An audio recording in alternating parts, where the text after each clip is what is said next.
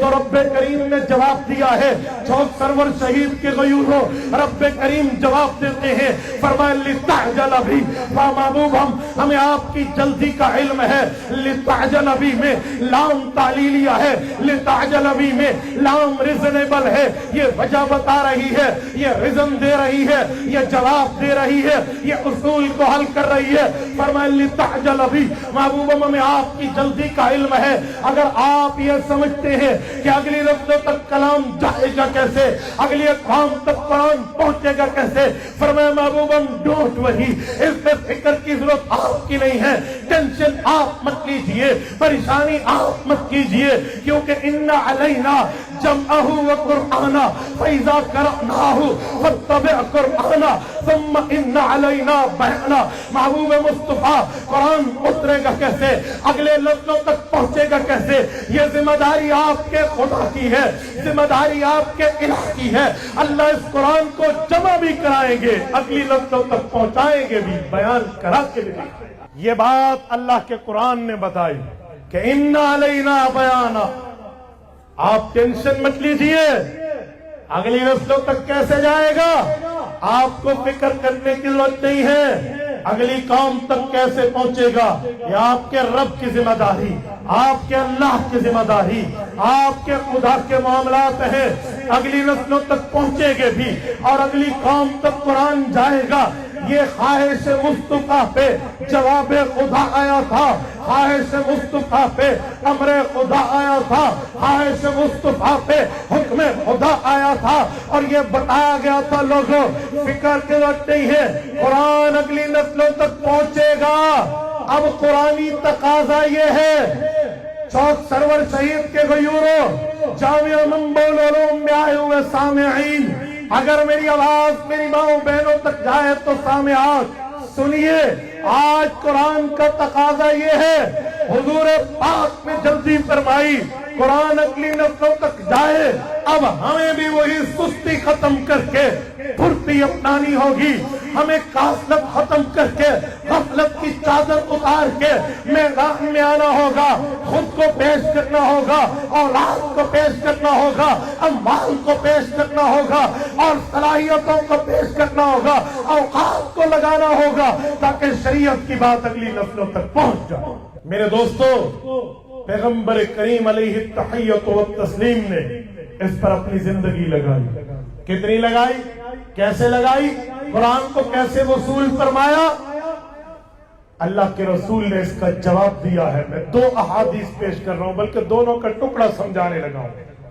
صحیح بخاری جلد اول باب کیف کان عہد الوحی الی رسول اللہ صلی اللہ علیہ وسلم، حضور فرماتے ہیں قرآن دو قسم کی ترتیب پہ اترتا، یا تو فرشتہ آتا بات کرتا، وہو اہون علیہ، بہت ایزی سچویشن ہوتی، بہت آسان معاملہ ہوتا، فرشتہ کہتا میں سن لیتا، لیکن پھر ایسا ہوتا کہ کوئی بندہ نظر نہ آتا اور قرآن اترتا، صرف آواز آتی۔ کیسے؟ صرف آواز آتی، یأتینی مثل سلسلۃ الجرس،